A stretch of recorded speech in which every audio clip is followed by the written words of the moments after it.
নলডাঙ্গা রাজার ৭ মন্দির। একসময় এখানে ছিল রাজা, রাজ্য ও রাজা রক্ষায় সৈন্যবাহিনী। রাজপ্রাসাদ রক্ষার জন্য চারপাশে খনন করা হয়েছিল পরীক্ষা। কিন্তু এখন রাজাও নেই, রাজ্যও নেই। রাজাকে বাঁচানোর জন্য নদীর সঙ্গে সংযোগ করে তৈরি করা হয়েছিল সুড়ঙ্গ, কিন্তু সেটিও মাটির সঙ্গে মিশে গেছে।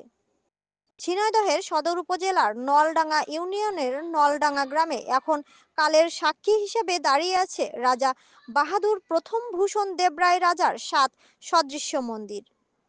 প্রকৃতপক্ষে এই নলডাঙ্গা রাজপ্রাসাদ আর রাজবংশের ইতিহাস কালের গর্ভে বিলীন হয়ে গেছে পাকিস্তান আমলেই। এখন রাজার স্মৃতি হিসাবে এই মন্দিরগুলোই রয়েছে পাশাপাশি দাঁড়িয়ে। ঝিনাইদহ সদর থেকে প্রায় ১৫ কিলোমিটার দক্ষিণে ও কালীগঞ্জ উপজেলা শহর থেকে ৫ কিলোমিটার উত্তরে এই প্রাচীন রাজবাড়ির অবস্থান। পাকিস্তান আমলেই এই রাজবাড়ি কালের গর্ভে বিলীন হলেও বেগবতী নদীর ধারে বহুকাল ধরে মাথা উঁচু করে দাঁড়িয়ে আছে কালীমাতা মন্দির, লক্ষ্মী মন্দির, গণেশ মন্দির, দুর্গা মন্দির, তারামণি মন্দির, বিষ্ণু মন্দির, রাজেশ্বরী মন্দির সহ সুদৃশ্য ৭ মন্দির। মন্দির সংস্কার কমিটির সাধারণ সম্পাদক শ্রী প্রশান্ত অধিকারী জানান, মূলত তার ভাই অতুল অধিকারী ২০০৭ সাল থেকে ২০১৬ সাল পর্যন্ত দায়িত্ব নিয়ে প্রত্নতত্ত্ব বিভাগ, ঝিনাইদহ জেলা প্রশাসন ও স্থানীয় দানশীল ব্যক্তিদের পক্ষ থেকে পাওয়া প্রায় ১.৫ কোটি টাকা ব্যয়ে রাজার ৪টি মন্দির সংস্কার করা হয়েছে।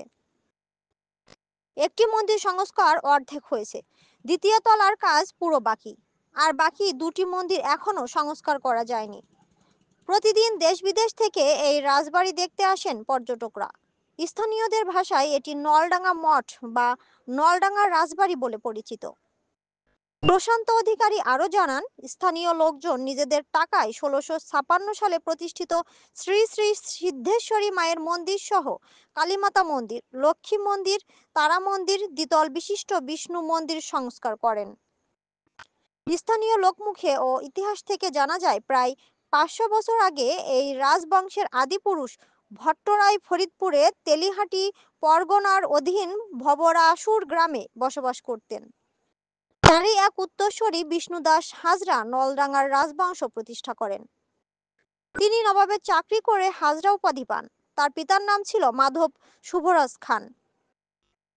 তিনিও নবাবের চাকরি করতেন। বৃদ্ধ বয়সে বিষ্ণুদাস ধর্মের প্রতি বিশেষ অনুরাগী হয়ে সন্ন্যাসী হন এবং ফরিদপুরের ভবরাসুর থেকে নলডাঙ্গার কাছে খরাসিং গ্রামে চলে আসেন।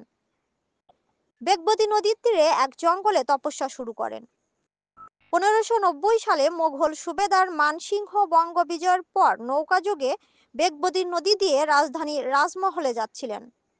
তার সৈন্যরা প্রতিমধ্যে রসদ সংগ্রহের জন্য অনুসন্ধানে বের হয়ে বিষ্ণুদাস সন্ন্যাসীকে তপস্যারত অবস্থায় দেখতে পান। এ সময় বিষ্ণুদাস সৈন্যদের খুব দ্রুত রসদ সংগ্রহ করে দেন।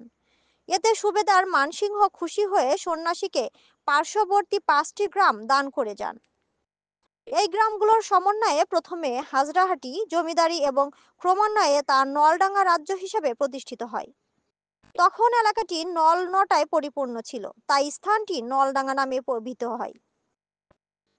এরপর প্রায় ৩০০ বছর এ বংশের বিভিন্ন শাসক বিভিন্ন সময়ে রাজ্য শাসন করেন। বিভিন্ন শাসক বিভিন্ন সময়ে মন্দিরগুলো প্রতিষ্ঠা করেন। এরপর ১৮৭০ সালে রাজা ইন্দুভূষণ যক্ষা রোগে মারা গেলে তার নাবালক দত্তক পুত্র রাজা বাহাদুর প্রথম ভূষণ দেবরায় রাজ্যের দায়িত্বভার গ্রহণ করেন। তিনি প্রতিষ্ঠা করেন আজকের এই বিলুপ্তপ্রায় কয়েকটি মন্দির, যা কালের সাক্ষী হিসেবে মাথা উঁচু করে দাঁড়িয়ে আছে বেগবতী নদীর তীরে। প্রকৃতপক্ষে রাজা বাহাদুর প্রথম ভূষণ দেবরায় ছিলেন বর্তমান ঝিনাইদহ জেলার কুমড়াবাড়িয়া গ্রামের গুরু গোবিন্দ ঘোষালের কনিষ্ঠ পুত্র। তিনি রাজবংশের কেউ ছিলেন না। রাজা ইন্দুভূষণ মারা যাওয়ার দীর্ঘ ৯ বছর পর ১৮৭৯ সালে পূর্ণ জমিদারি ভার গ্রহণ করেন রাজা বাহাদুর প্রথম ভূষণ দেবরায়। ১৯১৩ সালে তিনি রাজা বাহাদুর উপাধিতে ভূষিত হন। সে সময় তিনি শিক্ষার প্রতি অনুরাগী হয়ে পিতামাতার নামে ইন্দুভূষণ ও মধুমতি বৃত্তি চালু করেন, যা তখনকার সময় এক বিরল ঘটনা ছিল। তিনি ১৮৮২ সালে রাজবাড়ির কাছে আজকের সরকারি নলডাঙ্গা ভূষণ বিদ্যালয়টি প্রতিষ্ঠা করেন, যেটি এখন কালীগঞ্জের প্রাণকেন্দ্রে অবস্থিত। রাজা বাহাদুর প্রথম ভূষণ দেব রায় 1941 সালের 18ই ফেব্রুয়ারি